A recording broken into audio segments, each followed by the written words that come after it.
Hello, I'm Brent Ramsey, a technical advisor at Canon U.S.A. in New York.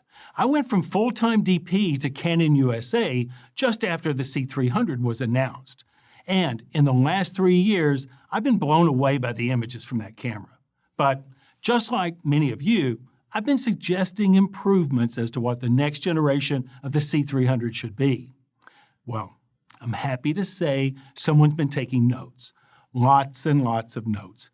And here it is. The EOS C300 Mark II. The C300 and Canon, for that matter, always made a big deal of the fact that Canon designed not only the lenses, but in camera, the image sensor, the processor, and the codec. And that's been a great strength of the relatively simple C300. But now with the C300 Mark II, Canon has changed every one of those ingredients. It starts with a new, reworked, redesigned, and re-engineered Super 35mm 8.85 megapixel sensor. The C300 Mark II offers a dynamic range of 15 stops and an amazing amount of shadow protection thanks to a new log gamma that's been created, Canon Log 2. It also has new dual Digic DV5 image processors. Instead of Digic DV3 that the C300 had, or the Digic DV4 like the C100 Mark II, now we've got 2 Digic DV5s. So you can expect some serious performance improvements and major reductions in false color, jaggies, chroma moire, and noise. A brand new Canon-designed codec, XFAVC Intra, that enables, yes, internal 4K 10-bit 422 recording. You asked for it, you got it. And 2K and HD and YCC 422 and RGB 444 in 10 or 12-bit. This is all recorded to dual CFast card slots. Canon engineers were looking for the right balance between ease of handling and very high image quality with this new codec. XFAVC Intra uses the MXF wrapper. It offers a variety of data rates for 4K and 2K recording, including a massive 410 megabits per second for 4K at 30p, and slow and fast frame rates up to 120 frames per second in 2K or HD. Completely developed by Canon and based on the international industry standard MPEG-4, it's an overall simpler file that's going to offer very high image quality. And besides the intra-frame version, there's XFAVC Long GOP. It's in lower data rates for 2K and HD. There's also XFAVC Proxy, which records to the camera's SD card slot. All right, here's something you may not have been expecting. If you want to shoot uncompressed, 4K RAW and 2K data can be output to an external recorder simultaneously while recording to CFast cards in camera. This essentially enables the same workflows as the EOS C500. Now let's have a closer look at the EOS C300 Mark II's newly designed sensor and how it compares to other sensor formats. It's a Super 35mm sensor, but just looking at it, you'll notice that it's slightly wider than Super 35mm.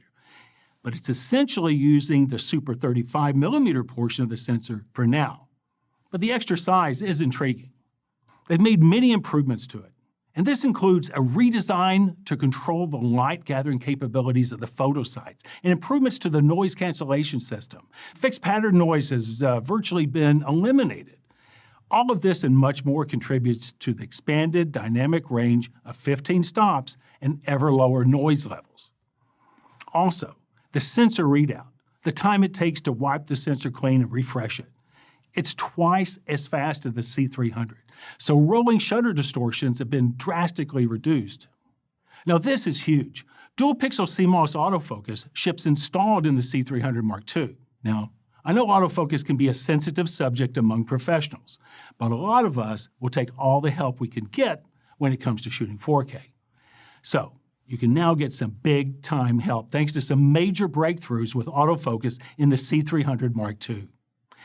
Even if you're using a Cine-style lens, there's a new Focus Assist guide in the C300 Mark II that can help you out. There's always One Shot AF for a quick check. and continuous AF with AF lock. But dual pixel autofocus in the C300 Mark II differs substantially from the original version. The biggest thing is the AF area has been increased to now 80% of the image display. Now you still get an AF frame, but you can make the guide smaller. And now you can move the AF frame area around the effective shooting area, and you can actually plan the shot and make allowances for it. Dual pixel autofocus in the C300 Mark II allows you to change the continuous AF speed. Do you want it to roll in softly or grab the subject quickly? There's 10 settings for that. Subject tracking sensitivity is also set in 7 levels. That controls how fast you want it to switch to or ignore another subject. And then there's a cool new feature called AF Boosted Manual Focus that comes into play when the system just doesn't have anything to work with, something that I like to call gray matter. When this occurs, lens movement is disabled, so there's no searching, and a yellow highlight in the frame urges you to perform manual focusing correction. Okay, and then this, really new and very helpful. It's called a focus guide. This on-screen guide has a pre-focus, in-focus, and post-focus display. And it's not just for EF. It works for manual focus cinema-style lenses as well. It exploits the extreme precision of dual pixel autofocus detection. When you see the green, you're in focus. And it also has face detection. Face AF now works with all EF lenses, not just the STM. And here's one more thing. The C300 Mark II also enables autofocus for the Cine Servo 17-120. That could be huge. So now we have 15 stops of dynamic range and this new log curve, Canon Log II. It's a big leap, 3 additional stops. The peak white is now 1600% when ISO 800 is set. That's twice as high as the C300. And there have been improvements in both the low and the high sensitivity. The ISO settings now start at ISO 100 with unbelievable shadow protection. When you go up to our base sensitivity of ISO 800, it levels off throughout the ISO range at 6.3 stops above and 8.7 stops below. If you're used to shooting with cameras made by other camera manufacturers, then you know a dynamic range characteristic like this is not the norm.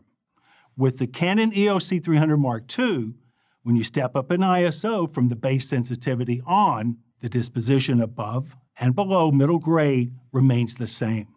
This new log curve preserves much more of the details in the dark areas. And this will bring the toe of the curve and the underexposure latitude into an area to compete with any camera manufacturer. You can still access original Canon Log, so no problem matching back with the EOS C300 Mark II. And it's greatly improved by these 15 stops of latitude as well. Also, there's been added this YDR flat gamma, and this is kind of a new twist on YDR. It's hard not to notice that the C300 Mark II now extends all the way up to ISO 102,400, and the noise levels throughout have been improved. But to help you out, the built-in NDs now expand from the original 0, 2, 4, and 6 stops to 8 and 10 stops. All the major color gamuts are in the C300 Mark II, BT 2020, DCI P3, and of course BT 709 for HD television. The C300 Mark II adds Cinema Gamut. Cinema Gamut encompasses all of these and every film stock ever made. So you could use this if you have something shot on film and you want to intercut something shot digitally, for instance. Custom picture settings offer a choice of 7 presets or tweak a look using picture settings. Color matrices match images from the EOS C300 Mark II with other Cinema EOS models or even other camera manufacturers. There's so much more to discuss about this camera, and ultimately, you're going to have to check one out yourself. But here's just a couple of things I thought of I want to urge you to check out, like sound recording. Sound recording in camera is 4-channel and 24 or 16-bit. The display, it now reads in T-stops as well as F-stops. And it's packed with LUTs for converting looks to 709, 2020, DCI, and even ACES. And all this can be sent out over the HDMI, the monitor out, or the rec out terminals. You can even send the waveform monitor out to onset monitors. The white balance has been extended for shooting underwater, and on and on. The C300 became a phenomenon with just 8 bits, with just 50 megabits per second and 8 bits. It found great success with documentary production as a B camera, and even as an A camera, and of course an everyday rental. But now with these improvements, I really don't see any limitations with the EOS C300 Mark II. That's been an overview of the major imaging improvements, but I'm dying to show you the reworked camera body design. There's lots of functional and operational improvements that you'll want to check out. So next, a quick walk around and we'll look at the camera itself.